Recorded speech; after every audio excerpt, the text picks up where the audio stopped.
през 12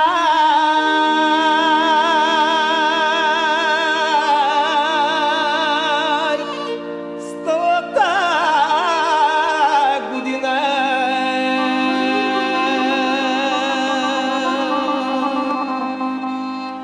През 12-та и 13-та, кога са война обяви, долу с турци и Османлия, камбани жално биеха, чифчи орла покара оставиха, чубани стада забравиха, бакали дютяни затвариха. Заплакани дялко Миланов, кръчмата ни дялко затвори, на мила Радка продума: Радке, ма мила женице, 3 години Радки се любихме, само 6 месеца заедно живяхме. Аз има Радке, отивам долу към турска граница, неузнато дали ще се върна, тебета тука оставям, трудно на 6 месеца време. След 3 месеца, женице, майка ма Радке, ще станеш. Само едно ще ти се моля, ако мен там ме убият, ако и детето момченце на мое име да го кръстиш, хората от нашето село сиракни Делчо да го кръсти.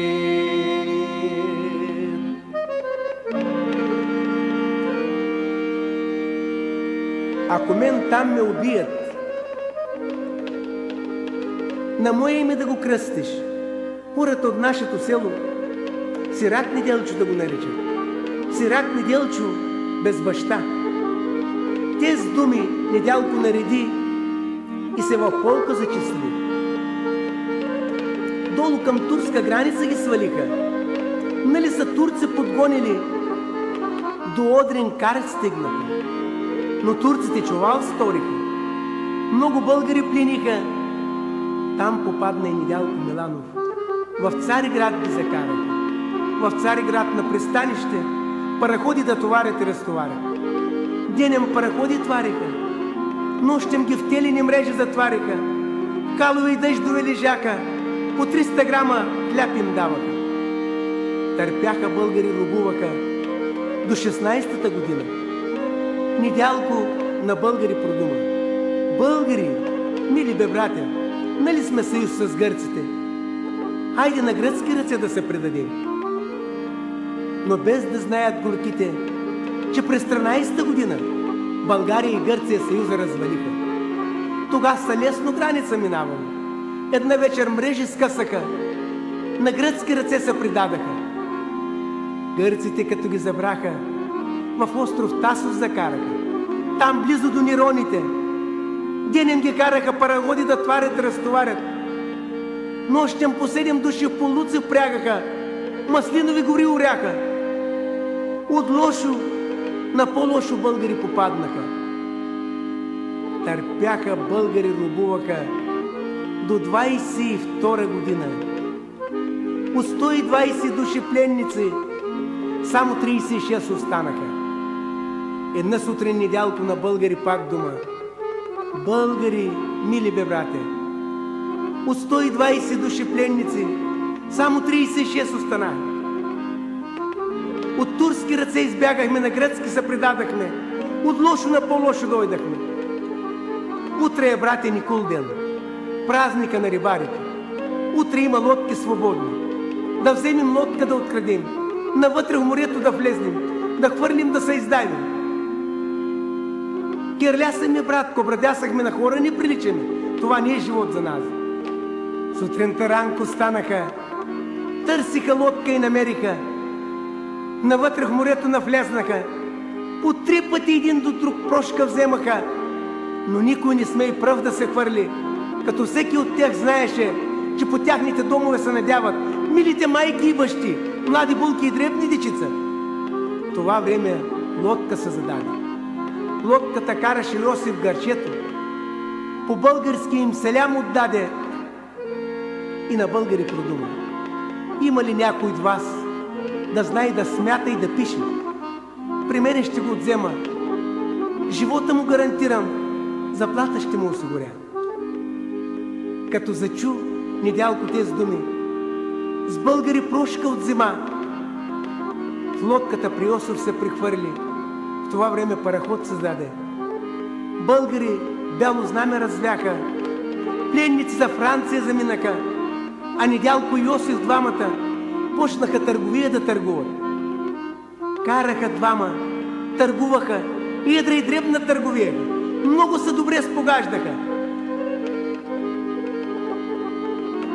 Двамата търговия търгуваха до 32 година.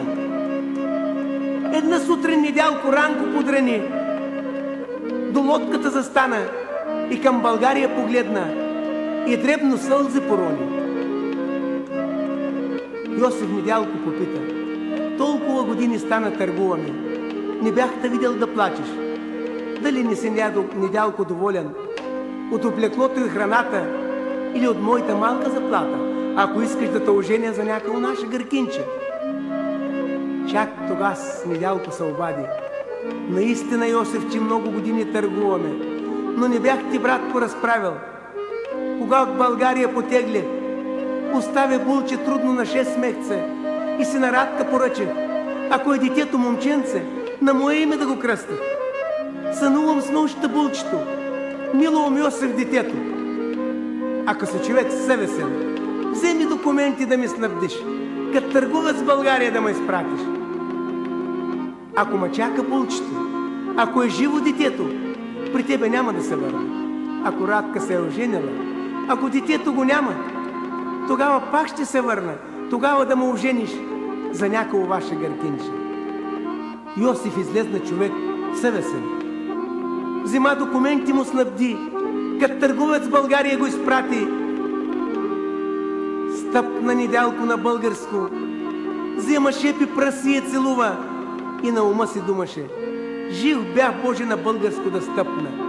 Но каква ли ще бъде картината, кога в село си иде, ако Радка се е оженила, ако детето го няма? Случи се дена неделя, кога папазли пристигна. Старите в дюкяна пиеха, младите вънка хоро играяха. В неговата си кръчма отиде, гледа брат му на тезгяха. Шишенце си вино поръчи. Тихичко брат се попита: той ли е село Папазли? Имате ли човек изгубен още през 12-та година? Тогава с брат му отговорим: това е брат ми Недялко. Остави буля трудна на 6 месеца. Мъжка е рожба добила. На батево име го кръстихме. Хората от нашето село Сирак Неделчо го наричат. Сирак Неделчо без баща. След малко кръчма затварям. На Сирак Неделчо булче ще вземам. Недялко на брат се продума: може ли Сирак Неделчо да извикаш? Нещо за баща му ще каже. Бехме заедно в Гърция. Сега съм в Лестово завръщам. Отиде Недялко, брат му, и на Неделчо извика: ела, Неделчо, в кръчмата. Човек от Гърция пристигнал. Нещо за баща ти ще каже. Неделчо на мила майка извика: фърли, майко, черно от глава. Татко бил жив в Гърция. Човек от Гърция пристигнал. Нещо за татко ще каже. Заплака Радка за реда: тъй ли ти било чедо писано? Без баща майка да те роди, без баща да те отгледа, без баща сватба да ти прави. За много хора връщане имаше. Така ли твоя баща няма да се върне? Побърза, че чумута го забера и го в кръчмата заведе. Нали ги двамата запозна? Неделчо на пътника продума: може ли, чичко пътнико, на моята сирашка сватба да дойдеш, вместо от баща да ме бъдеш? Нали са Недялко съгласи? Нали са адети българи? Българския, кога са сватбари събраха, бубалъци и кумове, за младо булче тръгнаха. Тръгнаха и пристигнаха и се на трапези наредиха. Недялко накрая стоеше. Булката им на доженника от човек на човек минават. Минават, ракия дават. Ракия дават, прошка се вземат. Кога стигна реда до Недялко, Неделчо на пътника продума: я си дай, чичко, твоята десна ръчица, вместо баща да е целуна, че много е тежко по света човек без баща да расте, значи без никаква закрила, а най-е тежко без баща сватба да правиш, да няма кой да разполага. Не можа Недялко да се стърпи. Стана, пригърна малък Неделчо, пригърна и го целуна и на Неделчо продума: разполагай, чедо, колкото можеш. Аз не съм пътник непознат. Аз съм Неделчо, баща ти. Сега с отпленство завръщам. Татко е, чедо, до тебе. Гледа го малък Неделчо, гледа го Неделчо и пита: ти ли си, татко, не знаем? Не знаем, татко, непознат. От черната земя е ли изникна? От синето небо ли касна? На моята си рашка сватба да дойдеш.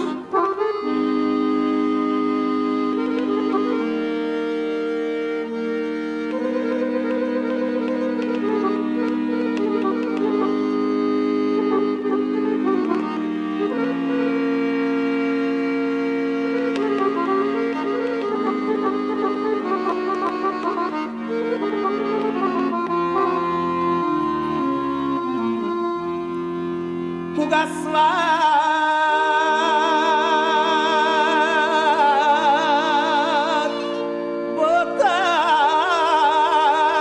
привърши,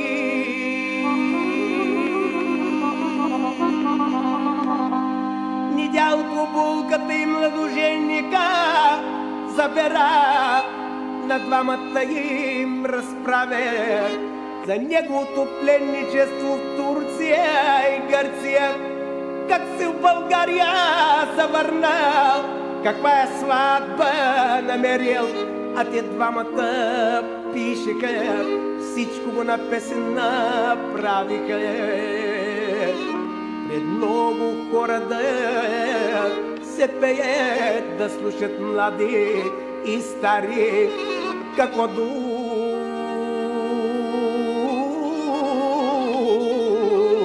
насед войните.